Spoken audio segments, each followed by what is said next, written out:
Houkhiba ahing da Moirang Police Station gi manung chanba Nabin village ta Kuki khutlai paiba singna bomb kapshillaktuna laandarakkhre. Manga shuba Sikh Regiment na Kuki gi bunker nipan Thugaikhre. Sikh Regiment ki Khongthang adu Chief Minister Nongthombam Biren na Thagatpa Phongdorakli. Police tagi fangba pau amagi matung ina Houkhiba ahing nongyai pung 13:30 yangkhairom taba adwaida Moirang Police Station gi manung chanba Nabin village ki chingi mafam amada bomb ahumrom kapshilakhe. Thaudok adugi pau hek phangbaga manga suba Sikh Regiment ki chim ama thaudok thofam aduda changsin lubada Kuki khutlai paiba sing aduna security force tamna nongwai kapsilaki haide. Security force nasu khut handuna nongmai round kaya Kuki khutlai paiba sing tamna kapkhe. Nakal animakta pungkhai amarom nongmai kapna ramlaga army na area domination toksilakpadagi Kuki khutlai paiba singna position lofom oiramba bunker sing adu thadoktuna amambagi khudung chaba lauraga chenki haide. Thaudok asigi matung tarakpada manga suba Sikh Regiment ki major amana luchingduna bunglon amadi Nabin da thiba humaki thabak jatakhe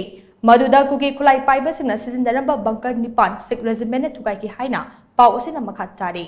Nakal amaromda security force na law and order maintain taunaba honabada laukhalakliba Khongthang sing Thagatpa Phongdorakli Chief Minister Nongthombam Biren mahaki X account da hai State asigi law and order da threat piriba singi matakta security force na laukhalakliba Khongthang ase yamna singthaningai oi.